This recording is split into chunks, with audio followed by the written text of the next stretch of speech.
ఎక్కడ చేసిండంటే వాడికి 2 అవర్స్కి ఒక్కసారి డ్రాప్స్ వేయాలి, నోస్కి డ్రాప్స్ వేయాలి, వాడు బ్రీతింగ్ ఇష్యూ ఉంది. అక్కడ కొంచెం ప్రెజర్ చేస్తాడు. బట్ ఆయన చేయలేని పరిస్థితి ఏంటంటే వైఫ్కి ఫస్ట్ నుంచి ఇన్కన్సిస్టెన్సీ ఉండే బ్రెయిన్. ఆమె కొంచెం మెంటల్గా ఎప్పుడు ఓవర్ యాక్ట్ అవుతుందో ఎప్పుడు ఎట్లా చేస్తుందో తెలియదు. స్ట్రేంజర్స్ మీద కూడా ఇది చేయడం, అందరి మీద చేయడం అందరికీ ఉంది. అందరి మీద పర్సనల్గా 2-3 మీద కూడా పడ్డది టార్గెట్. మేమందరం కంట్రోల్ చేసుకొని ఫుల్ సపోర్ట్ ఇచ్చాం ఆయనకి. బట్ ఈమె ఇట్లా ఓవర్గా ఈసారి రియాక్ట్ అవుతారు అనుకోలేదు. పేరెంట్స్ కూడా బాగా సపోర్ట్ ఇచ్చారు. పేరెంట్స్ కూడా ఎన్ని రోజులన్నా పేరెంట్స్ తీసుకుంటారు.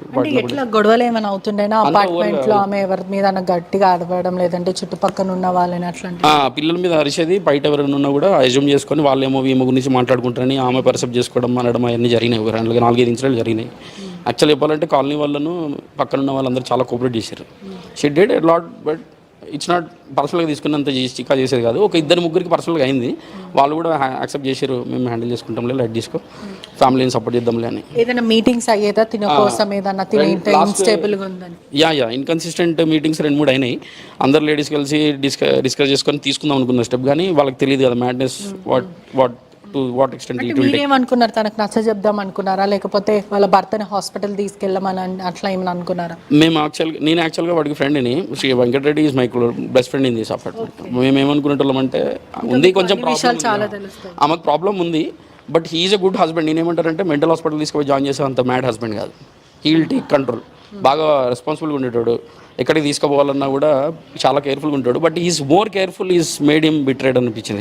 ఇప్పుడు ఎవరికైనా సరే మానసిక పరిస్థితి కాకపోతే థెరపీస్ అవసరం, లేదంటే వాళ్ళని అట్లీస్ట్ చూపిస్తే వాళ్ళు ఇంకా మెరుగుపడతారు. చికిత్స అనేది అవసరం. కానీ ఎందుకు వాళ్ళ హస్బెండ్ అట్లీస్ట్ హాస్పిటల్ తీసుకెళ్లడము, కొంచెం థెరపీస్ ఇవ్వడం? When she's unstable he has to take care కదా, ఎందుకంటే పిల్లలు కూడా ఉంటారు. ఇప్పుడు పరిస్థితి చూడొచ్చు మనం. ఇక్కడ ఫస్ట్ పాయింట్ ఏంటంటే మ్యారేజ్ చేసుకుంటాను కాబట్టి వాళ్ళ మామగారు బాగా support ఇచ్చేటాడు.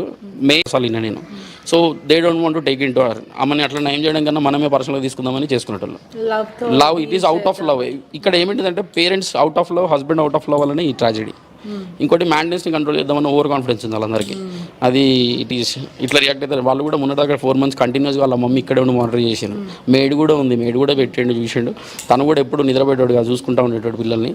It's not, we can't blame anyone here. It's all madness. అంటే తల్లి పని చేస్తుండేనా, ఎక్కడికన్నా వర్క్ వెళ్తుండే, పిల్లల్ని ఎలా చూసుకుంటుండే?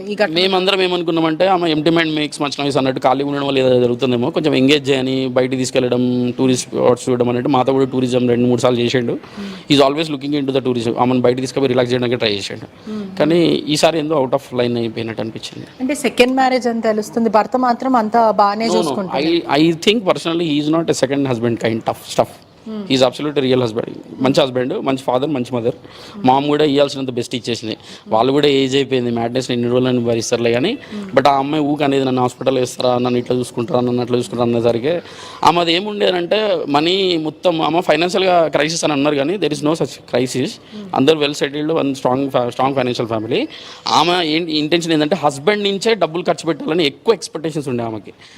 C all the time husband can't fulfil, right? Some time వాళ్ళ డాడీ వచ్చిండు, ఆమె డాడీ పెట్టినా కూడా ఆమె యాక్సెప్ట్ చేసేది కాదు. ఆ మ్యాటర్స్లో ఒకటి ఉంది, ఎక్కువ వాళ్ళ హస్బెండే చూసుకోవాలనేది ఉంటుంది. ఆయన ఎట్లా చూసుకుంటాడు? He can't fill all buckets, right? వానికి కూడా లిమిటేషన్స్ ఉంటాయి. He did everything he could. ఒకటే ప్రాబ్లం ఏంటంటే ప్రెషర్ ఎక్కడ జరిగిందంటే, నాకు తెలిసి నా పర్సనల్గా మెడిసిన్ కంట్రోల్ మానిటరింగ్లో ఆమెను కొంచెం ప్రెషర్ చేసిండు. మెడిసిన్స్ని టైంకి వేయాలి కదా. That is a good out of good father job. అది good father, mom, good mother job కూడా అదే కదా. But she couldn't take it. మానసికంగా నన్ను పిచ్చోళ్ళు అంటున్నారు, నా పిచ్చి వల్ల వీళ్ళెందుకు బ్రతకడం అని చెప్పి తను చనిపోయి వాళ్ళని చంపేస్తుంది. నాకు మెసేజ్లో కొన్ని పెట్టింది కదా, ఇప్పుడు దునికేటప్పుడు మెసేజ్ పెట్టింది. ఆ మెసేజ్ ఫస్ట్ లైన్లో ఉంటుంది. నాకు అది పెట్టింది, ఎవరికో పెట్టింది. We're not sure to whom. ఏమన్నారంటే మేము చనిపోదాం అనుకుంటున్నామని ఆమె పర్సెప్షన్ చేసుకుంటుంది. కిడ్స్ చెప్పలే కదా, kids never say wanted to, they want to die. But how she could write mentally? See ఒక మదర్ 2 babiesకి ఇచ్చి, 2 babiesకి బర్త్ ఇచ్చి 7 years ఇట్లా అడాప్ట్ చేసుకుని అంతా చేసి, గ్రూమింగ్ చేసి, నర్చరింగ్ చేసి, లాస్ట్కి ఇట్లా హిట్ చేసుకొని చంపేసుకుందంటే it's all madness. No one could do in consciousness, right? వాళ్ళ అత్తమామలు కానీ లేకపోతే ఇరుపక్కన వీళ్ళ పేరెంట్స్ సపోర్ట్ చేశారని చెప్పారు. వాళ్ళ అత్తమామ రోల్ ఎలా ఉంటుంది? ఐ థింక్ అత్తమామల రోల్ ఎప్పుడైతే మాకు తెలియదు. I never get in to that. మామ అత్తది అయితే బాగుండేది అతనికి. ఎక్కడ సొంతూరు? నేను నాది కొత్తగూడెం, వాళ్ళదేమో Sathupalli, which is why we became friends. Okay. తను బాగా సపోర్టివ్, అన్నిట్లలో ఇన్వాల్వ్ అయ్యేటాడు, క్రాస్ క్వశ్చన్ చేసేటాడు, బాగా అటెంటివ్గా ఉంటాడు. He did the same way in his family. భర్త పరిస్థితి ఏంది? ఎందుకంటే ఇప్పటికీ మంచిగా చూసుకుంటుండే, మీరు స్నేహితుడు అని చెప్తున్నారు, చాలా షాకింగ్ అనిపించవచ్చు అని ఏం చెప్తున్నారు ఆయన వర్షన్ మాట్లాడారా? ఆయనది ఇది ఇప్పుడు అన్యూజువల్ ఎక్స్పీరియన్స్. యాక్చువల్గా లాస్ట్ 2 months బ్యాక్ ఏమనుకున్నామంటే మానిటర్లో ఉండాలనుకున్నాం, మేమిద్దరం అనుకున్నాము, కౌన్సిలింగ్ దాకా పోతుంది. మేము నెక్స్ట్ స్టెప్ ఏం చేసేటోళ్ళమంటే ఆమెను కంప్లీట్ మానిటర్లో పెడతామా, నేను మ్యాడ్ అని ఫిక్స్ అయిపోయారు అందరూ, నన్ను పిచ్చదాన్ని ఫిక్స్ అయిపోయారా అని ఓవర్గా రియాక్ట్ అయ్యేది. దాన్ని కంట్రోల్ చేయడానికి 2 months నార్మల్గా చూద్దామని నెక్స్ట్ టైం డైరెక్ట్గా ఎక్స్పర్ట్ని కలుద్దాం అనుకున్నాం. ఈ మధ్యలో ఇట్లా అయిపోయింది. పిల్లలు ఎలా ఉంటుందంటే చాలా యాక్టివ్గా, they are super, they are absolutely alright. చిన్న కిడ్స్ ఏమైనా ప్రోగ్రామ్ పెడితే బాగా పార్టిసిపేట్ చేస్తారు. తల్లి ఇబ్బంది పెడుతుందని పేరెంట్స్కి వెళ్ళి కంప్లైంట్ ఇవ్వడం, అంటే వాళ్ళ తండ్రికి కంప్లైంట్ ఇవ్వడం, ఇట్లాంటివి ఏదైనా? పిల్లలు కొంచెం వాళ్ళ మమ్మీ అన్స్టెబిలిటీని చూసేవాళ్ళు, దే ఏదో ఒక టైంలో తెలుస్తుంది కదా వాళ్ళ మమ్మీ స్టేబుల్గా లేదని, అట్లా చెప్పేవాళ్ళు. కొంచెం మమ్మీ సతాయిస్తుందా? లేదు, అట్లా ఓవర్గా లేదు, జస్ట్ ట్రై టు అమ్మ ఇట్లా చేసిందని చెప్పేటోళ్ళు వాళ్ళ మా నాన్నకి. నథింగ్ అన్యూజువల్, మోర్ సిగ్నిఫికెంట్ ఏం లేదు. నివాసులకు కూడా ఇది ప్రస్తుతం షాకింగ్ గానే అనిపించవచ్చు. మొదట ఎవరు చూసారు ఈ ఘటన, ఎట్లా బయటకు వచ్చింది? ఫస్ట్ ఆమె పడిపోవడం పైనుంచి మెసేజ్ పెట్టిన తర్వాత పడిపోయింది. నేను పెట్టింది మెసేజ్ ఏ టైంలో? 3:45 to 4 ఇదంతా జరిగింది. 3:45 నుంచి నాకు అప్పుడే కాల్ ఉండే, నేను కాల్ వెళ్దామని ఆ సోఫా దగ్గర నుంచి బెడ్రూమ్కి వెళ్ళిన ఉండే. 3:45 నుంచి 4:10 అరౌండ్ ఏమైందనంటే, ఫస్ట్ స్ట్రేంజర్ ఒకళ్ళు చూసారు పక్కన అపార్ట్మెంట్ వాళ్ళు, చూసి వాళ్ళు వాచ్మెన్కి చెప్తే, కిడ్స్కి చెప్తే, ఆ కిడ్స్ నుంచి మ్యూచువల్గా మా వాచ్మెన్కి చెప్తే, మా వాచ్మెన్ నాకు చెప్తే నేను వచ్చి చూసిన. ఇమీడియట్గా 108కి 100కి కాల్ చేసినా. 100కి కనెక్ట్ కాలే, 108కి కాల్ చేసినాము. లోపలికి వెళ్ళి ఒక 2-3 భయపడి వచ్చారు, ప్యానిక్ అయ్యి. నేను వెళ్ళిన తర్వాతకి ఆ క్లాత్స్ అవి ఇవి తీసుకుని 108 వచ్చేసింది. వాడిని ఫుల్గా ప్యాక్ చేసుకుని బ్లీడింగ్ కాకుండా తీసుకొచ్చిన.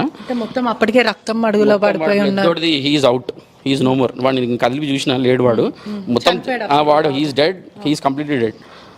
ఆ బ్లీడింగ్ అంతా ఈ పక్కన ఉంది. చిన్నోడిని ఎవరికి చూడలేకపోయినా, వాడు కార్నర్లో పడిపోయినాడు. వాడు బ్రీతింగ్ చేస్తున్నా చూసి నేను బెడ్షీట్లు అవి తీసుకొని, హరిప్రసాద్ అని ఒక ఉన్నాడు, 108 అని కోఆపరేట్ చేస్తే పట్టుకొని 108లో పెట్టి నేను హాస్పిటల్కి వెళ్ళిన. వాడు స్ట్రెచర్ మీద నుంచి 108 స్ట్రెచర్ మించి హాస్పిటల్ స్ట్రెచర్ మీద దాకా బాగానే ఉన్నాడు. వాడు బ్రీతింగ్ చేస్తూనే ఉన్నాడు అప్పటిదాకా. స్ట్రెచ్ మీద పెట్టిన తర్వాత ఆక్సిజన్ షిఫ్ట్ చేసే టైంలోనే పోయిండు. We can't blame anyone here, but దానిలో యాక్చువల్లీ చెప్పాలంటే అంటే మీకు అనిపించవచ్చు కాపాడలేకపోయినా అది ఉంది మనకు. నేను యాక్చువల్గా చాలా గిల్డ్లో ఉన్నా. వాడు బాగా హైఫై ఇచ్చేవాడు, బాగా మాట్లాడేటాడు, మేము చాలా క్లోజ్. వాడిని మొన్న అండర్-19 వేస్తాను, IPL మ్యాచ్ కదా, డిస్కస్ చేసుకుంటాడు అలానే. But this is insane. మరో విషయం కూడా, ఇల్లీగల్ ఎఫ్ఐఆర్ ఉండొచ్చు అనే ఒక వార్త, అపోహలు వస్తుంటాయి. ఇటువంటి తల్లి వాళ్ళని చంపేసి చనిపోవడం అనేది ఏదన్నా తన ఎఫ్ఐఆర్ బయటపడడం వల్ల ఇలా జరిగిందా, లేకపోతే ప్యూర్లీ ఫ్యామిలీ ప్రాబ్లమ్స్ ఏనా? See, what I think is, madnessలో క్యారెక్టర్ అసెస్మెంట్ చేయడం కరెక్ట్ కాదు. I don't think this is good. ఇంకో అవతల మీద వాళ్ళని చేసినా కూడా, ఫర్ ఎగ్జాంపుల్ ఒక ఎక్స్పర్సన్ మీద కూడా అనుమానాలు వ్యక్తం అవుతాయి. No he is not such a kind. See we have everything here, pressure houses ఉన్నాయి, ఎవడైనా ఏమన్నా చేసుకుంటాడు. ఆయన is not poor, is not such a kind guy. అట్లా అనుకోను నేను. ఎవరి మీద బ్లేమ్ చేయలేం. నైబర్ని బ్లేమ్ చేయడం కరెక్ట్ లేదు, హస్బెండ్ బ్లేమ్ చేయడానికి వెళ్ళలేదు, పేరెంట్స్ బ్లేమ్ చేయడానికి వెళ్ళలేదు, కిడ్స్ని బ్లేమ్ చేయడానికి వెళ్ళలేదు. It's unlock, it's all unlock. మానసిక పరిస్థితి బాగాలేకపోతే ఫ్యామిలీ అంతా కూడా చెల్లా చెదరం అవ్వడానికి ఇది ఒక సంఘటన, ప్రధానంగా ఇన్సిడెంట్. మీరు చూసారు, మీరు చాలా దగ్గరగా ఉన్నారు, ఏం చెప్తారు? ఇదే సిచ్యువేషన్స్ చాలా ఫ్యామిలీస్లో జరుగుతూ ఉన్నాయి. అంటే ప్రధానంగా ఇన్స్టెబిలిటీ వల్ల బాధపడుతుంటారు, థెరపీకి వెళ్ళరు, కుటుంబ సభ్యులు కూడా నచ్చజెప్పే ప్రయత్నం చేయరు. అంటే పిచ్చి ఉంటేనే థెరపీకి వెళ్ళరు, జస్ట్ ఒక మంచి లైఫ్ని లీడ్ చేయాలంటేనే కూడా థెరపీకి వెళ్ళొచ్చు అనేది చాలా మందికి తెలియదు. మీరు